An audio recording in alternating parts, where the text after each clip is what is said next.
യേശുക്രിസ്തുവിൻ്റെ പരിശുദ്ധമായ നാമത്തിൽ എല്ലാ പ്രിയപ്പെട്ടവർക്കും പുതിയൊരു പ്രഭാത വചന ധ്യാനത്തെങ്കിലേക്ക് മോർണിംഗ് ഡ്യൂവിലേക്ക് സ്വാഗതം. കഴിഞ്ഞ ദിവസങ്ങൾ വളരെ അനുഗ്രഹിക്കപ്പെട്ട ആത്മീക ചിന്തകളിലൂടെ കടന്നു പോകുവാൻ തക്കോണം ദൈവം നമ്മെ സഹായിച്ചു. നിങ്ങളിൽ പലരും എന്നെ വിളിക്കുവാനും നമുക്കൊരുമിച്ച് പ്രാർത്ഥിക്കുവാനും ദൈവവചനത്തിൻ്റെ സത്യങ്ങളെ ചർച്ച ചെയ്യുവാൻ തക്കോണം ദൈവം നമ്മെ സഹായിച്ചല്ലോ. ഇന്നും നമ്മൾ കഴിഞ്ഞ ദിവസം ചിന്തിച്ചതായ ആ വേദഭാഗത്തിലൂടെ തന്നെയാണ് കടന്നു പോകുന്നത്. അടുത്ത ദിവസങ്ങൾ നമ്മൾ അടുത്ത വാക്യങ്ങളിലേക്കും കടക്കുന്നതാണ്. ഇത് ഒരു തുടർമാനമായ ചിന്തയാകയാൽ കഴിഞ്ഞ ദിവസങ്ങളിലെ ആത്മീക ചിന്തകൾ നിങ്ങളുടെ ഹൃദയങ്ങളിൽ ഇരിക്കണമെന്ന് ഞാൻ ദൈവനാമത്തിൽ അപേക്ഷിക്കുന്നു. കഴിഞ്ഞ ദിവസം നമ്മൾ വായിച്ചതായ വാക്യം റോമലേഖനം 8-ാം അധ്യായം അതിൻ്റെ 9-ാമത്തെ വാക്യമായിരുന്നു. ആ വാക്യം ഞാൻ ഒന്നുകൂടെ വായിക്കുന്നു. നിങ്ങളോ ദൈവത്തിൻ്റെ ആത്മാവ് നിങ്ങളിൽ വസിക്കുന്നു എന്ന് വരികിൽ ജഡസ്വഭാവമുള്ളവരല്ല, ആത്മ സ്വഭാവം ഉള്ളവരത്രേ. ക്രിസ്തുവിൻ്റെ ആത്മാവില്ലാത്തവൻ അവന് ഉള്ളവനല്ല. ഇന്നലെ നമ്മൾ ഇതിൻ്റെ ആദ്യ ഭാഗമാണ് ചിന്തിച്ചത്. നിങ്ങളോ ദൈവത്തിൻ്റെ ആത്മാവ് നിങ്ങളിൽ വസിക്കുന്നു എന്ന് വരികിൽ ജഡസ്വഭാവമുള്ളവരല്ല, ആത്മ സ്വഭാവം ഉള്ളവരത്രേ. നമ്മളിൽ ദൈവത്തിൻ്റെ ആത്മാവ് വസിക്കുന്നതിൻ്റെ പ്രാധാന്യമാണ് നമ്മൾ ചിന്തിച്ചത്. എപ്പോഴും ദൈവം ആഗ്രഹിക്കുന്ന കാര്യം നമ്മിൽ തൻ്റെ ആത്മാവ് വസിക്കണം. കഴിഞ്ഞ ദിവസം ഞാൻ നിങ്ങളോട് കൊരിന്ത്യർ ലേഖനത്തിലെ ഒരു വാക്യത്തെക്കുറിച്ച് പറഞ്ഞിരുന്നല്ലോ. നിങ്ങൾ ദൈവത്തിൻ്റെ മന്ദിരമെന്നും ദൈവത്തിൻ്റെ ആത്മാവ് നിങ്ങളിൽ വസിക്കുന്നെന്നും നിങ്ങൾ അറിയുന്നില്ലയോ? നമ്മുടെ ശരീരം ദൈവത്തിൻ്റെ മന്ദിരം ആണ് എന്നുള്ളതായ ആ ഒരു വലിയ സത്യം, ഇത് പലപ്പോഴും നമ്മൾ മറന്നു പോകുന്നതായ ഒരു കാര്യമാണ്. നമ്മൾ പലപ്പോഴും ചിന്തിക്കുന്നു, ഈ ശരീരം എനിക്ക് സ്വന്തം ചിന്തകൾക്കനുസരിച്ച് ഉപയോഗിക്കാനുള്ളതാണ്. ഇന്ന് പലരും അങ്ങനെയാണല്ലോ ചെയ്യുന്നത്. നമ്മുടെ നാട്ടിൽ വർദ്ധിക്കുന്നതായ മദ്യപാന ആസക്തി, അതുപോലെ ചെറുപ്പക്കാരോ അല്ലെങ്കിൽ പ്രായമുള്ളവരോ കടന്നു പോകുന്നതായ ലഹരിക്കുള്ള അടിമത്വം, ഇതെല്ലാം തന്നെ ശരീരത്തെ ദുരുപയോഗിക്കാനുള്ള മനുഷ്യൻ്റെ വലിയ ചിന്തകളിൽ നിന്നും ഉണ്ടാകുന്നതാണ്. പ്രത്യേക പിശാച് മനുഷ്യ ശരീരങ്ങളെ അവൻ്റെ ചിന്തകൾക്ക് വേണ്ടി അല്ലെങ്കിൽ അവൻ്റെ പരിപാടികൾക്ക് വേണ്ടി ഉപയോഗിക്കുകയാണ്. പക്ഷേ മനുഷ്യൻ ഇത് പലപ്പോഴും അറിയുന്നില്ല. ദൈവത്തിൻ്റെ വചനത്തിലൂടെ നമ്മൾ മനസ്സിലാക്കുന്നത് നമ്മുടെ ശരീരത്തെക്കുറിച്ചുള്ള വ്യക്തമേറിയ കാഴ്ചപ്പാടാണ്. നമ്മൾ ഈ ശരീരത്തിൽ ഈ ലോകത്തിലായിരിക്കുമ്പോൾ ഈ ലോകത്തിൻ്റെ അധിപനായ പിശാച് നമ്മുടെ ശരീരങ്ങളെ ഉപയോഗിക്കുവാൻ ആഗ്രഹിക്കുന്നു. ഗദർദേശത്തെ ഭൂതഗ്രസ്തനെ കുറിച്ച് നമുക്ക് കാണാൻ കഴിയുന്നുണ്ട്. നമ്മൾ ആ വ്യക്തിയെ ഭൂതഗ്രസ്തൻ എന്ന് വിളിക്കുമെങ്കിലും മാന്യനായ നല്ലൊരു ചെറുപ്പക്കാരനായിരുന്നു അദ്ദേഹം.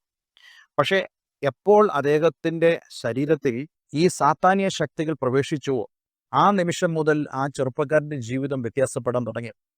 അവൻ വീട്ടിൽ താമസിക്കാതെ പലപ്പോഴും അവൻ കിടന്നുറങ്ങുന്നത് കല്ലറകളിലാണ്. അതുപോലെ തന്നെ അവൻ അവൻ്റെ ശരീരത്തിന് മുറിവേൽപ്പിക്കുന്നു. അവൻ ചങ്ങലകളെ വലിച്ചു പൊട്ടിക്കുന്നു. അങ്ങനെ വലിയ ശക്തിയോടുകൂടെ ആ ചെറുപ്പക്കാരൻ വളരെ ഭീതി ജനിപ്പിച്ചു ആ ദേശത്ത്. നമ്മൾ മനസ്സിലാക്കേണ്ട ഒരു കാര്യം, ഈ ചെറുപ്പക്കാരൻ്റെ വ്യക്തിത്വമല്ല വെളിയിൽ വരുന്നത്, അവനിൽ വ്യാപരിക്കുന്ന ആ പൈശാചിക ശക്തിയാണ് അവനെ വെളിയിലോട്ട് കൊണ്ടുവരുന്നത്. ഇന്നും നമുക്ക് കാണാൻ കഴിയുന്നുണ്ട്, ഇന്ന് നമ്മുടെ സമൂഹത്തിലുള്ള ചെറുപ്പക്കാരൊക്കെ നല്ലവരായ ചെറുപ്പക്കാരാണ്. നല്ല ഭവനത്തിൽ മാതാപിതാക്കളുടെ ശിക്ഷണത്തിലൊക്കെ വളർന്നു വരുന്നതായ ആളുകളാണ്. പക്ഷേ ആത്മീയമായ ചിന്തകളിലേക്കോ ദൈവവചനത്തിൻ്റെ പ്രകാശനത്തിലേക്കോ നമുക്കവരെ കൊണ്ടുവരാൻ കഴിയുന്നില്ലെങ്കിൽ ഈ ലോകത്തിൻ്റെ ദുഷ്ടനായ പിശാച് അവരെ സ്വാധീനിച്ചിട്ട് അവൻ്റെ ശരീരങ്ങളെ പിശാചിൻ്റെ ഇഷ്ടങ്ങൾക്ക് വിധേയമാക്കും. ഏറ്റവും പ്രധാനമായി നമുക്ക് ചെയ്യാൻ കഴിയുന്ന ഒരു കാര്യം, നമ്മുടെ പുതുതലമുറകളെ അല്ല, നമ്മുടെ ഈ ജനറേഷനിൽ ഉള്ള ആളുകളെ ദൈവവചനത്തിലേക്ക് വഴി നടത്തുക എന്നുള്ളതാണ്. ഇതാണ് ദൈവത്തിൻ്റെ ഒറിജിനൽ പർപ്പസ്. ഒരു കാര്യം ഞാൻ പറയട്ടെ, ഈ ലോകത്തിൽ എന്തൊക്കെ നമ്മൾ ചെയ്തെന്നു വരികിലും ദൈവവചനത്തെക്കുറിച്ചുള്ള ആ അറിവ് മനുഷ്യൻ്റെ ഉള്ളിലേക്ക് കടന്നു ചേരുന്നില്ലെങ്കിൽ അവന് എത്ര നല്ലവനാകുവാൻ ശ്രമിച്ചാൽ പോലും അവന് അങ്ങനെ ആയിത്തീരാൻ കഴിയത്തില്ല. കാരണം സൃഷ്ടാവെങ്കിലേക്ക് മടങ്ങി വന്നേ മതിയാവുകയുള്ളൂ. ദൈവത്തിൻ്റെ വചനം വളരെ വ്യക്തമായി പറയുന്നുണ്ട്, യൗവനക്കാരാ, നിന്റെ യൗവനത്തിൽ നിന്റെ സൃഷ്ടാവിനെ ഓർത്തുകൊള്ളുക. അതാണ് നമുക്ക് നല്ലത്. അതാണ് ഒരുവൻ്റെ ജീവിതത്തിൽ വ്യത്യാസം വരുത്തുന്നത്. അപ്പോൾ നമ്മളിവിടെ ഈ കാണുന്നതായ കാര്യം, ദൈവം നമ്മെക്കുറിച്ച് ആഗ്രഹിക്കുന്നത് അവൻ്റെ ആത്മാവ് നമ്മളിൽ വസിക്കണമെന്നുള്ളതാണ്. റോമലേഖനം 8-ാം അധ്യായത്തിൽ തന്നെ നമുക്ക് കാണാൻ കഴിയുന്നുണ്ട്, നമ്മുടെ ഉള്ളിൽ പുത്രത്വത്തിൻ്റെ ആത്മാവ് വ്യാപരിക്കണം. ആ പുത്രത്വത്തിൻ്റെ ആത്മാവ് എന്ന് പറയുന്നത് ദൈവം നമ്മുടെ പിതാവാകുമ്പോൾ ആ പുത്രത്വത്തിൻ്റെ ആത്മാവ് നമ്മളിൽ വ്യാപരിക്കും. അപ്പോൾ നമുക്ക് ദൈവത്തെ പിതാവേ എന്ന് വിളിക്കാൻ കഴിയും. അതുപോലെ ആകണം നമ്മുടെ ഓരോരുത്തരുടെയും ജീവിതത്തിൽ. ദൈവത്തെ നമ്മുടെ പിതാവായി കാണുവാൻ, ദൈവത്തെ അനുസരിപ്പാൻ, ദൈവത്തെ ബഹുമാനിക്കാൻ നമുക്ക് കഴിയണം. നമുക്കറിയാം, ഏതൊരു ഭവനത്തിലാണെങ്കിൽ പോലും ആ വീട്ടിലെ കുഞ്ഞുങ്ങൾ, മക്കൾ, അവരിൽ ഒരു പുത്രത്വത്തിൻ്റെ ആത്മാവുണ്ട്. ആ പുത്രത്വത്തിൻ്റെ ആത്മാവെന്ന് പറയുന്നത് അവരുടെ മാതാപിതാക്കളെ കേന്ദ്രീകരിച്ചുകൊണ്ടാണ്. അവർ പറയുന്നത് അവർ അനുസരിക്കും. പക്ഷേ എപ്പോൾ ഈ പുത്രത്വത്തിൻ്റെ ആത്മാവ് മാറി അവരുടെ ഉള്ളിൽ മറ്റൊരു സ്പിരിറ്റ്, മറ്റൊരു ആത്മാവ് കടന്നു വരുമ്പോൾ അവർ മാതാപിതാക്കളെ അനുസരിക്കാത്തവരായി തീരും. ദൈവത്തിൻ്റെ വചനം തന്നെ പറയുന്നുണ്ടല്ലോ, അന്ത്യകാലത്ത് മാതാപിതാക്കളെ അനുസരിക്കാത്ത ഭക്തികെട്ട ഒരു സമൂഹമുണ്ടാകും.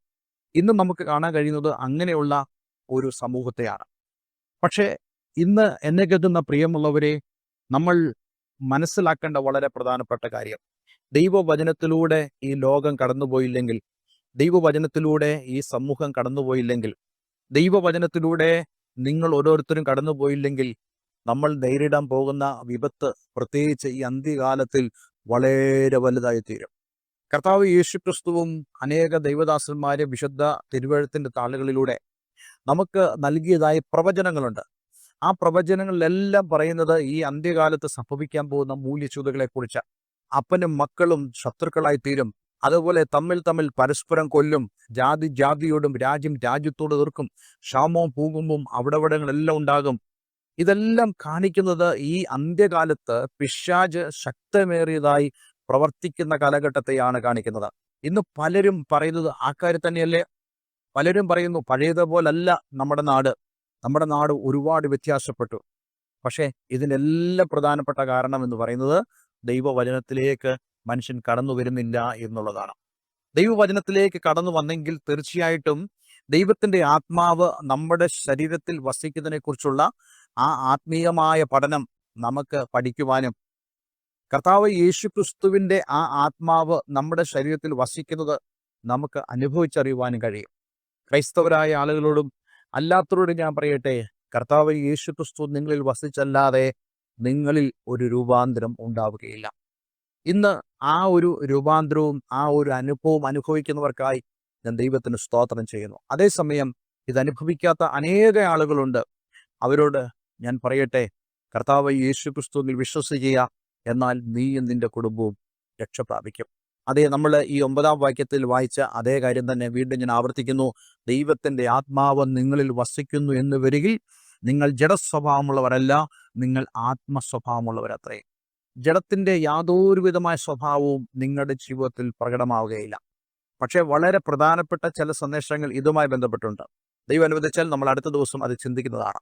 പക്ഷേ ഇന്ന് ഞാൻ നിങ്ങളോട് പറയാൻ ആഗ്രഹിക്കുന്നു, യേശുക്രിസ്തുവിലൂടെ അല്ലാതെ, ദൈവത്തിൻ്റെ വചനത്തിലൂടെ അല്ലാതെ നമ്മുടെ സമൂഹം ഒരു സമാധാനം അനുഭവിക്കാൻ പോകുന്നില്ല. എത്രത്തോളം സ്റ്റെപ്പുകൾ ഗവൺമെൻറ്റുകൾ എടുത്തുകൊണ്ട് വരികയും, എത്രത്തോളം നടപടികൾ സാമൂഹ്യ സംഘടനകൾ എടുത്തുകൊണ്ട് വരികയും, അത് ഒന്നും തന്നെ അതിൻ്റെ ലക്ഷ്യത്തെ നേടുവാൻ സാധ്യമല്ല.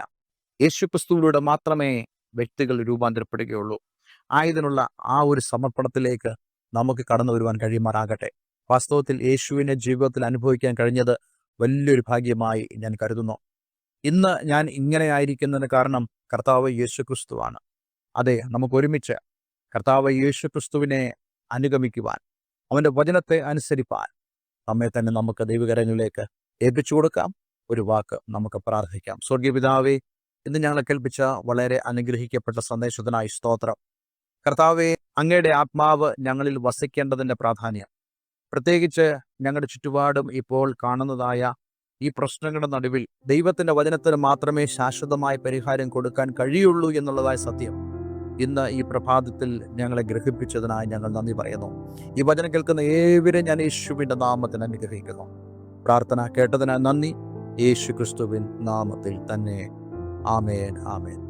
ഇന്നത്തെ വചനം നിങ്ങളുടെ ജീവിതത്തിൽ വളരെ അനുഗ്രഹപ്രദമായി തീർന്നു എന്ന് ഞാൻ വിശ്വസിക്കുന്നു. മറ്റുള്ളവരോട് നമുക്ക് കർത്താവ് യേശു ക്രിസ്തുവിനെ കുറിച്ച് പറയാം. ഒരിക്കലും ഒരു മതത്തിലേക്ക് ചേർക്കാനല്ല നമ്മളത് ചെയ്തത്, മറിച്ച് ദൈവത്തിന് നമ്മെക്കുറിച്ചുള്ള അല്ലെങ്കിൽ മനുഷ്യരെക്കുറിച്ചുള്ള ആ ഒറിജിനൽ പർപ്പസിലേക്ക്, ആ യഥാർത്ഥ ഉദ്ദേശത്തിലേക്ക് അവരെ കൊണ്ടുവരിക. അത് നിമിത്തം ദൈവത്തോടുള്ള ആ റെക്കൺസിലിയേഷനിൽ, ദൈവത്തോടുള്ള സമാധാനത്തിലേക്ക് ലോകത്തെ കൊണ്ടുവരുവാനാണ് നമ്മുടെ പ്രവർത്തനം എന്ന് പറയുന്നത്. അതുകൊണ്ട് ഇന്നെന്നെ കേൾക്കുന്ന പ്രിയമുള്ളവർക്ക് യേശുക്രിസ്തുവിലൂടെയുള്ള ആ നിത്യരക്ഷ, ആ സമാധാനം അനുഭവിക്കുവാൻ ദൈവം സഹായിക്കട്ടെ. Have A nice day. God bless you all.